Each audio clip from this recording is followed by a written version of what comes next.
So we are here to remind ourselves that we have an enemy that is alive and well. An enemy whose desire is that Africa remains disunited and weak, so that she can be manipulated. So that occasionally, when the spirit of true revolution comes, they are eliminated. That is how they eliminated Amilcar Cabral Abel Jassy of Guinea-Bissau. That is how they eliminated Thomas Sankara. But we must never forget that even when we talk about independence in the 1940s at the beginning, there were rebellions.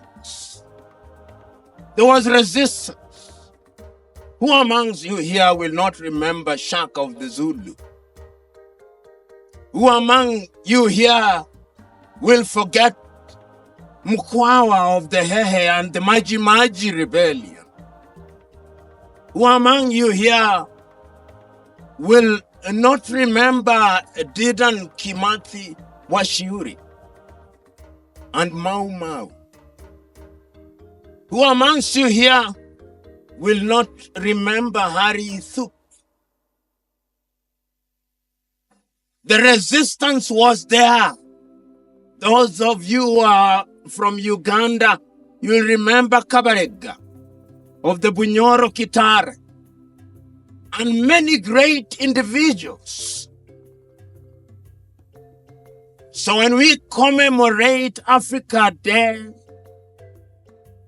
and we situate it in history in the month of May 1963, we must never ever forget that there is a long history. Students of history will remember a great Congolese, V.Y. Mudimbe, who passed on just a few months ago, and his two iconic books defining Africa.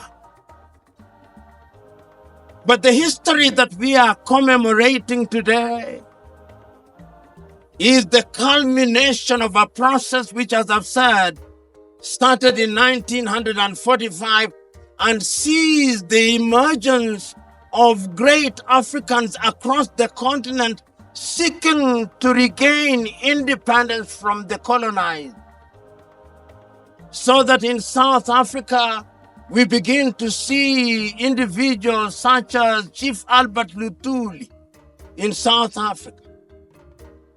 We begin to see Robert Mangaliso Sobukwe, Pixley Kaisa Kasem. You go to Namibia, you meet individuals such as the late Sam Nujoma and Andimba Haman Toivo Yatoivo. You go to Mozambique, you find great people such as Eduardo Mondlane and Samora Moises Marshall. And in Zimbabwe, great such as Robert Gabriel Mugabe. Never to forget that in Angola, you have individuals such as Agostino Neto. And as you come up, you meet Kenneth David Kaunda and Simon Kapwepwe. And of course, Hastings Kamuzubanda. In that part of the world, Africa is rising. You come to the east, you find many great, Julius Kambarage Nyerere, Jomo Kenyatta, Apollo Milton Obote at that time made sense. Patrice Emery Lumumba in the Congo. You go to West Africa, great such as Nnamdi Azikiwe, Amilcar Cabral. Africa is rising. And when Ghana regains independence in 1957, it is great. Historians will tell you that the first country to regain independence in that sense a little earlier is Sudan in 1956. and others will tell you it is Egypt in 1922. But Ghana's is iconic because it is the first time that a sub-Saharan country is regaining independence. And I want you to listen to the speech delivered by the Osagie for Kwame Nkrumah. He tells his audience on that day that the independence of Ghana means nothing if the rest of Africa is not free. And it is the beginning of a wave, the recognition that if we regain independence as individual countries, then we will be weak because the neocolonial project is alive and well. And that is why in 1961 in Casablanca, Morocco, a meeting is convened to begin to think about African unity. But the neocolonial project is alive and well. The colonialists are already telling some Africans that you should not unite. They convene another meeting in Monrovia and another one in Brazzaville to delay the unification of the continent of Africa. So that when the meeting is called in 1963, we must never ever forget this, that the meeting was to be held either in Cairo under the tutelage of Gamal Abdel Nasser of Egypt, or Ghana under the tutelage of Osagie for Kwame Nkrumah. It is because of the standoff that Emperor Haile Selassie offered to host the meeting between the 23rd and 25th days of May 1963. And I want you to read the speeches. There were 32 of them. There were 32 independent states in Africa in 1963, and they spoke, each one of them speaking sense, even the ones who became senseless a little late. There was something, there was a spirit of unity. I can still, when you hear the voices of those who are speaking on that day, David Dacko of Central African Republic say, we are so small that we cannot survive. Julius Nyerere says, we have not come here to remind ourselves of how significant unity is. We want unity as the only way to immunize ourselves against the diabolical machinations of the erstwhile colonial powers. All speeches are great. Emperor Haile Selassie, who is the host, reminds everybody that African unity and African identity is important. But the greatest speech is that of Osagie for Kwame Nkrumah. Read it. He tells his audience, let us unite now. Let us not leave here without one government. Let us not leave here without one foreign policy. Let us not leave here without one army. Because if we delay, we are going to be divided. They listened to him not. And that is how we end up with the Organization of African Unity rather than the United States of Africa. But at the same time, something is also happening with our kith and kin in the diaspora. The African Americans, then called the Negroes, are also rising. They want independence. Great individuals such as John Henry Clark are saying it is not enough to say black is beautiful. If black is beautiful and it is not powerful, then it means nothing, John Henry Clark is saying. Martin Luther King Jr. He's delivering his iconic speech at the Lincoln Memorial. 250,000 people listening to him, telling the people that he has a dream. Malcolm X is speaking. Sylvester Williams in Trinidad and Tobago. Africans are rising.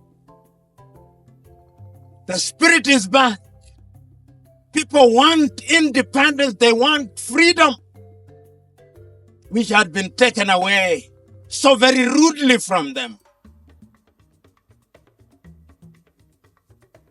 It is Frantz Fanon who says that the process of enslavement and colonization was also a humiliating and dehumanizing process. Nkrumah leaves Addis Ababa disappointed.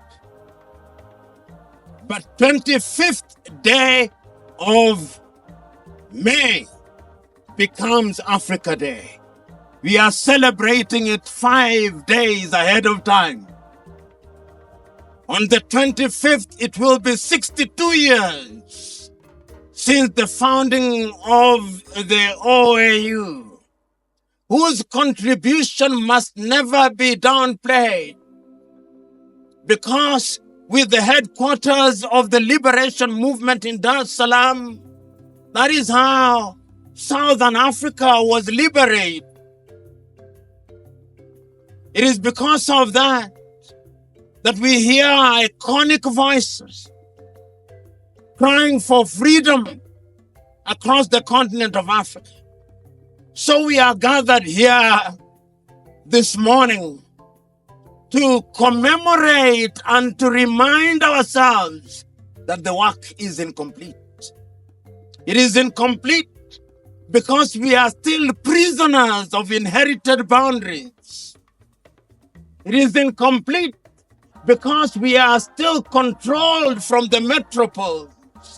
It is incomplete because, as Kwame Nkrumah used to say, it is easy to liberate ourselves politically. It is easy to liberate ourselves politically, but it's a lot more difficult to liberate ourselves culturally and mentally. So here we are, reminding ourselves that we must undergo what our own Ngugi wa Thiong'o calls decolonization of the mind. Remember, when the colonialists came, they told us that everything about us was wrong. They told our women, straighten your hair, bleach your skin, abandon your nails. They told us, and we believed them. They told us that our names were not good. So they told us that when you are a Christian, you must adopt a name which is essentially English or French. But they told us it's Christian. The impact is great and alive and well. They even told us that our languages are bad. That's why I'm addressing you in a foreign tongue. I would have addressed you in Kiswahili. They even described us as Lusophone, to mean we speak Portuguese. Francophone, to mean we speak French. And Anglophone, to mean we speak English, so that Bambara is not good. Ovambo and Ovimbundu are not good. Gekoyo is not good. Amhara is not good. Somalia is not good. Zulu is not good. Those of you who have had the advantage of watching Alex Haley's Roots will see how Kunta Kinte is removed from the village of Jufure in the Gambia, taken to the United States of America. And the first thing that they do is that they beat your name out of you so that you are Grace, you are Genevieve, You are no longer Wanjiro or Atieno or Nekes. That is where we are. So we come here to remind ourselves that there is work to be done. In 1965, when the USIU-Africa convenes a meeting in Accra, Ghana, he thought that on that day, African leaders would actually accept that we be united. But speaking on the 6th day of March 1997, on the 40th anniversary of the independence of Ghana in Accra, Ghana, Mwalimu Nyerere, who himself had liked a slow process, say, we owe Kwame Nkrumah an apology. Because now we in the leadership have become so used to being called excellencies. We've become so addicted to motorcades. We've become so addicted to being ministers that it's not easy to unite us. And the neocolonial project was alive and well. 1 year later, the USIU himself had been overthrown. And a little earlier, they had killed Patrice Emery Lumumba in the Democratic Republic of Congo. 2 years later, in 1963, they had killed Sylvanus Olympio in Togo. They are killing. So we are here to remind ourselves that we have an enemy that is alive and well. An enemy whose desire is that Africa remains disunited and weak, so that she can be manipulated. So that occasionally, when the spirit of true revolution comes, they are eliminated. That is how they eliminated Amilcar Cabral, Abel Jassy of Guinea-Bissau. That is how they eliminated Thomas Sankara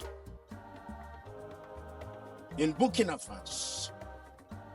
That is why they want to eliminate Traoré and many others. That is why they are sponsoring insurgency in Burkina, in Mali, in Chad, in Guinea, in northern Nigeria. They are alive and well. And if you ever doubted me, only listen to them, listen to them. Listen to the French president and you know. Listen to the prime minister of the not so United Kingdom.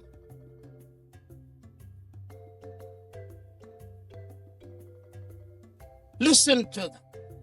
So today we are gathered here to remind ourselves that if Africa is to be great, it is you young men and women who must make her great. This is an intergenerational warfare. You cannot afford the luxury of do-nothingism. You cannot afford the luxury of thinking that this is not your battle. You cannot afford the luxury of saying that you are too young. You are not young. You are at the right age. You cannot afford the luxury of saying that you must graduate. Graduate you will. But history has the character of recognizing her bold men and women who are prepared to sacrifice for this generation and generations yet to be born. Are you such young men? If you go to South Africa, you'll meet young people who died in their prime because they wanted independence. Who among you here will forget Tirongo Potts and Solomon Mahlang? Who among you here will forget them? So we are here to remind ourselves that there is work to be done. We are here to remind ourselves that Pan-Africanism means that we who are Africans, both in the continent and in the diaspora, must now not romanticize Pan-Africanism, but must give practical meaning to it. It must be a Pan-Africanism that makes us self-sufficient in agriculture. It must be a Pan-Africanism that allows us to have peace and quiet and tranquility. It must be a Pan-Africanism that allows us to earn the dividends of the 4th and 5th Industrial Revolution and artificial intelligence. It must be the Pan-Africanism that does not allow our young men and women to go into latter-day slavery in the Arab world. It must not be the Pan-Africanism that allows our young men and women to be humiliated at the embassies of Western countries when our young men and women in search of greener pastures are just going to flip hamburger and work at McDonald's in Europe and America. It must be a different Pan-Africanism. The choice is yours. So let us commemorate, but let it also be a charge that from today henceforth we are going to change the continent of Africa.